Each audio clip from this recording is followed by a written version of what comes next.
This is Wealth Builders, presented by StatonWalsh, a show designed to pull back the curtain of the financial industry and bring true transparency to the forefront of conversation. On the show, we cover topics like financial education, current events, and interview business leaders and industry experts with the ultimate goal of helping listeners discover their own path to financial independence.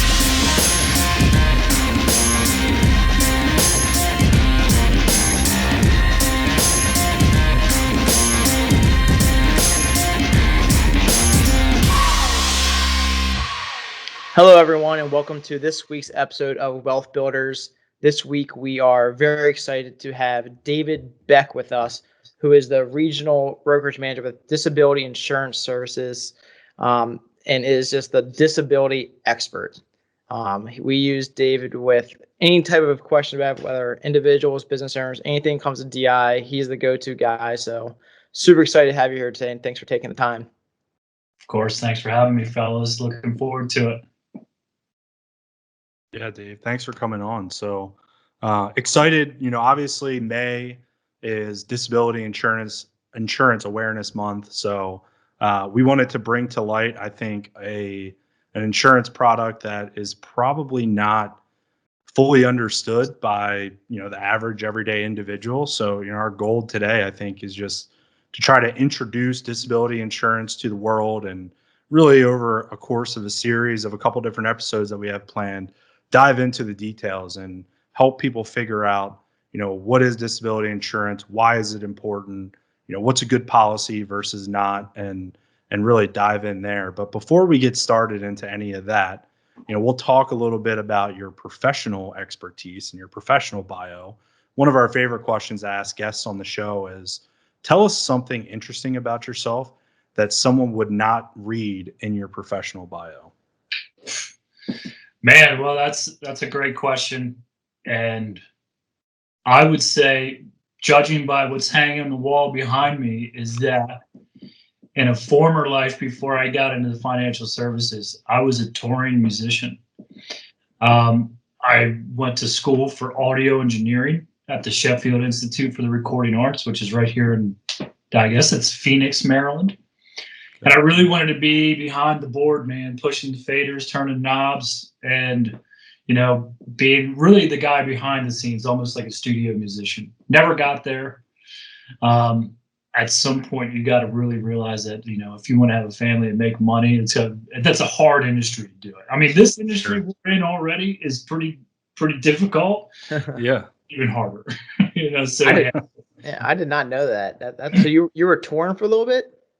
Yeah, we toured the United States, man. I was in a local band to Baltimore. We had a pretty decent local following, and we got on some record labels, and we went out and about, man. We did it. So it was pretty cool. It was a cool experience. It ended up in the long run not being for me, but it was good. It was a great experience. From being a rock star to selling disability insurance. What a journey. What an ass we're on, right? from an axe man to a suit man. That's right, man. There we go. No, well, that's interesting. No, that is an interesting fact, and a stark contrast to what you're doing today. But I guess fill in our listeners. Tell us a little bit more about yourself, your background professionally in financial services, and kind of what you're doing today at DIS. Sure. So I started in financial services 2006. At least I think it was 2006. Might be 2007. Anyway, I started as a financial representative with the New England right before they got bought by MetLife. And just on the retail side, man, I was like, get 200 of your friends and family and try to call them up and try to sell them insurance. That's how I started, man, the natural market. I was okay. I was nothing special. I was really good at nominating people to come and join our firm, though. And the managing partner at the firm recognized that. And then eventually, a couple of years after I started in the business, him and I ended up moving to Las Vegas, Nevada, and taking over a Mass Mutual general agency where I was a sales manager. He was a general agent. and we were a good team, and recruiting and building a team of Mass Mutual agents. So I was out there for about 3 years, and then some things happened in my life and that life out there that brought me back to Baltimore, still as a sales manager with Mass Mutual and the Guardian when I came back. But ultimately, I started to realize that being a financial advisor wasn't really for me. I really gravitated towards the risk protection, life insurance, disability insurance, and ultimately now disability insurance almost exclusively. But that's what really I enjoyed, because it also worked well up here in my head. And I really enjoyed working with advisors from the recruiting part. So now where I am in my career at Disability Insurance Services as a wholesaler product specialist, I still get to call on advisors like yourself and advisors all up and down the East Coast, all over the country. And I don't have to recruit them to come and leave where they are to come join me. I can recruit them to just use our services to offer them an expertise and a service to add and plug disability insurance into their practice and not disrupt anything else. And that's really what I like doing. So I get to kind of still do a little bit of what I was doing in the past, but really actually bring some value and service to their practice. That's great, because you really know, some of the struggles that the advisor goes through, since you were one, and kind of what we're looking for in that relationship. So that's got to be a huge advantage for you. Yeah. So, no, that's great. And thanks for sharing a little bit about your backstory. So, just getting into, we're talking a lot about disability insurance, and for someone out there who doesn't know what, they have a really vague understanding of what disability insurance is. Could you describe for us what a disability insurance policy actually does? Absolutely. At the crux of it, it is income replacement. All right. So disability insurance kind of has a negative connotation to it, because you're talking about something bad that's happened. And I mean, make no mistake, that's really what triggers the benefit is you got to go through an injury or illness, like a disability. But the idea behind it is to really replace one's income when that happens. And I've been using language like, what would happen if you have to navigate your own personal pandemic or your own personal recession? But the three of us have lived through both of those, a recession and a pandemic now. But what if it is local to just your specific situation? So this type of product or strategy or positioning, however you want to call it, is going to replace a portion of one's income when they can't work because of an injury or an illness. That's the basics of it. Very important. And often I say it's the foundation or undergird building block of a financial plan. So with disability insurance policies, are there different types? What are the differences between the two? Let's dive a little bit deeper into how that works. Absolutely. Definitely different types. And they can come or be available to a consumer in different ways.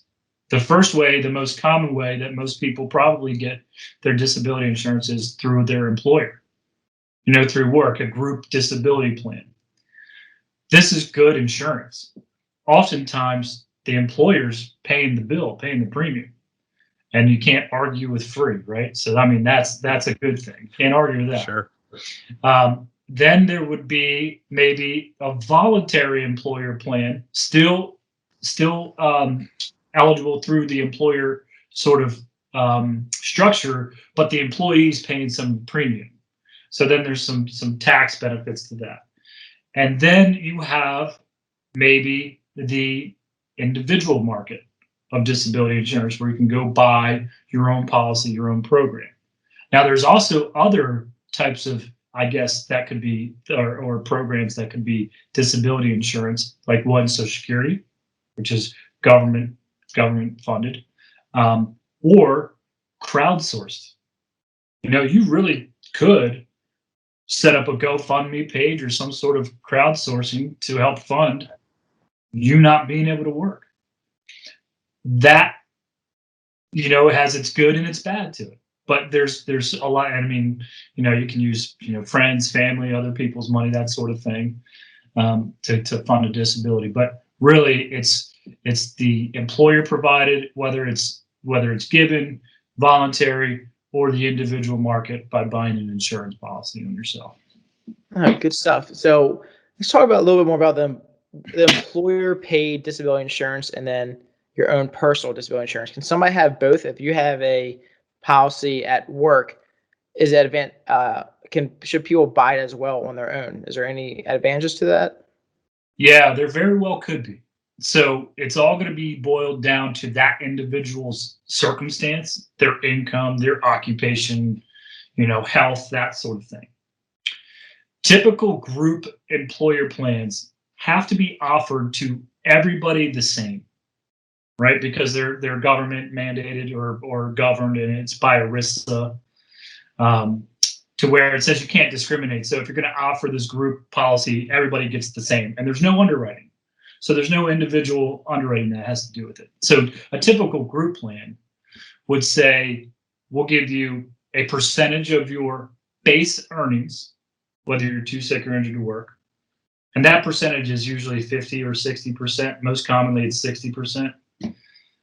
So we'll give you 60% of your base earnings up to a monthly cap of, say, $3,000, $5,000, $10,000. With a lot of hospitals and bigger groups that have a lot of people in this, you might get to see a $20,000 cap.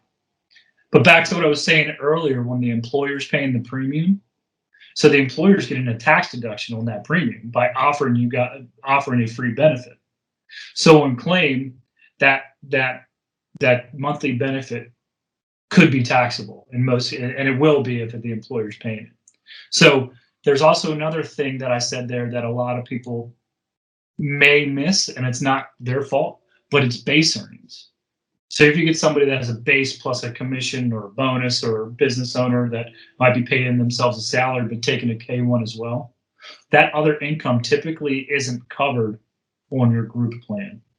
So in that instance, it might make sense to wrap around the group plan with an individual policy that's owned by the individual to get them back up to that, say, 60% of income replaced by an injury or illness, because you've got to take the taxes on claims from group. Interesting. So are there any cost differences, aside from, I know you mentioned the employer paid, obviously that's free. But you mentioned there's possibility to buy more or to purchase additional or a voluntary. Is there a significant cost difference between an employer sponsored plan versus one that you're buying for yourself in the open market? There could be. Yeah, absolutely. The individual insurance market definitely tends to be more expensive than a group plan.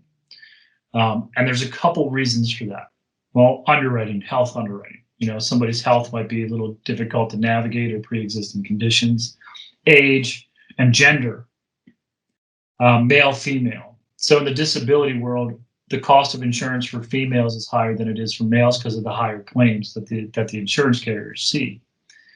Also, just the better definitions of disability, the better riders, you might be able to extend coverage for certain types of claims that a group policy may or may not cover, such as stress or depression.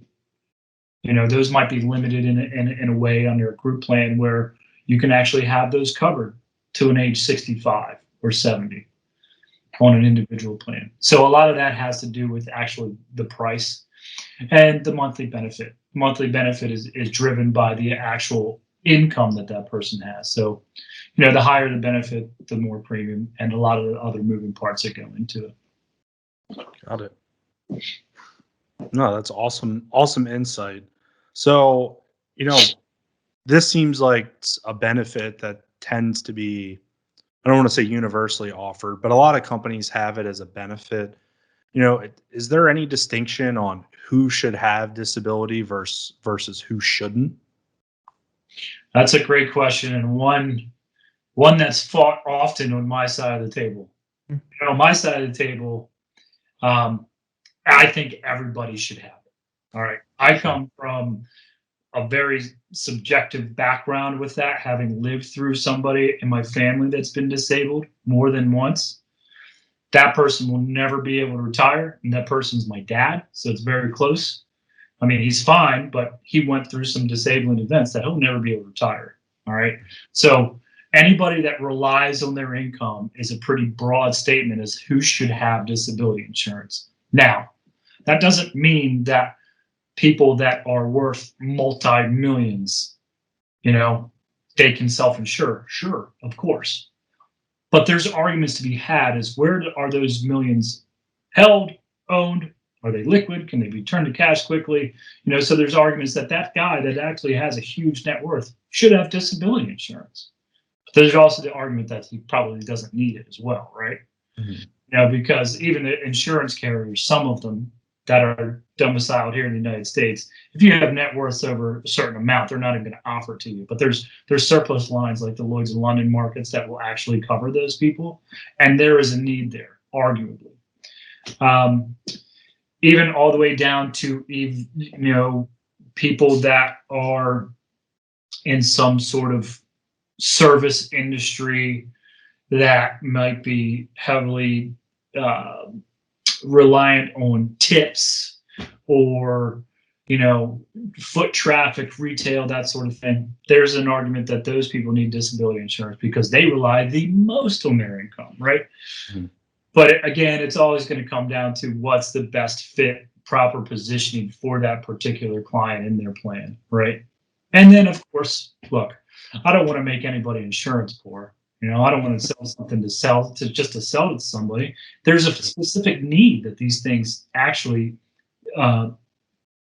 do, and there's a fit to where it is, and premium is a big concern. Cash flow concerns, right?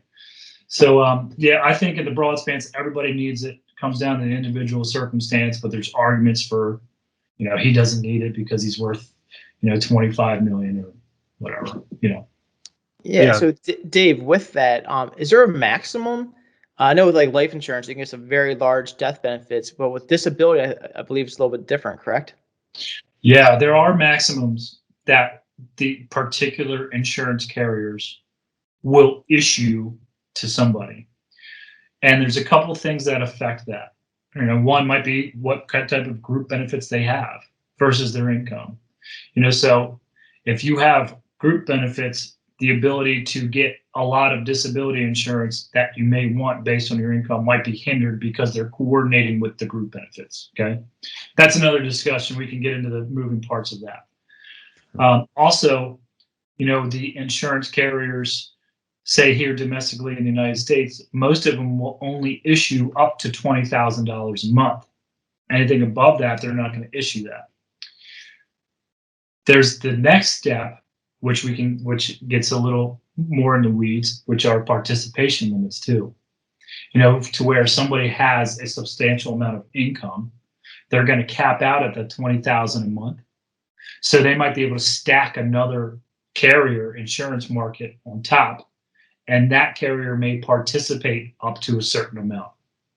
Call it another 15 grand, which is the typical participation, meaning this carrier will participate with another carrier up to a certain cap, right? And then you have back to those surplus Lloyd's and London markets. I don't want to throw out numbers, but they'll get into, let's say, the six-figure monthly benefit amounts for those people that have those high incomes. Yeah. Interesting. It is. So I think it sounds like, and I know we're doing this in a series, obviously, too. So we have a lot more to cover. But just to kind of land the plane on this conversation in the introduction, I have one more question that I think probably should have started with, but here we are. So, but still is important. When we were doing some research, leading up to the interview, I found some interesting stats around disability claims. And I think there's some misconceptions on what constitutes a disability or the things that you can actually realize claims for. So talk a little bit about that, because there was one stat I saw that said about 90% of disability claims actually are illness related and not physical disabilities, like most people would think, like, breaking or losing a limb or things like that. So talk a little bit about that aspect of disability claims. Sure. Yeah. And that's right. That 90% of claims industry wide are illness. Illness, what does that mean? Cancers, stroke, heart attacks, things that are inside of your body that may have not have manifested yet, that you don't even know you have, that could take you down. Illnesses caused by treating that certain illness, right? So I've seen that a lot. And that's what happened to my father. My dad went in for a heart attack. Backwards, went in for some knee surgery, was given a pain medication that then caused a heart attack. So there's things that lead, medications that lead to other things that can keep people disabled. Injury is definitely high up there, though. Back injuries, it can keep people out. Car accidents, of course, that would really incapacitate somebody. I think injuries are about 28%. Illnesses are 90%. I mean, you have things like, what else is there? Mental and nervous is a big one. About 18% of claims. Stress is a real thing. I think also, don't quote me on this, I don't have anything to back this up, and completely anecdotal, but I believe stress is one of the biggest leaders to cancers and stuff like that. That I believe that is correct. So stress can manifest its differently, like non-reported illnesses like fibromyalgia that cause pain and that they don't really know where it's coming from, why it happened, things like that. Diabetes is a big one. Especially if it's not treated, that can lead to certain things. Sleep apnea is a big one. That leads to fatigue and can lead to other certain things. And, but illness is definitely big. So that's a true stat. But don't sleep on the injuries. The injuries are a real one. Yeah. No, I think that's just important to kind of round out our conversation today.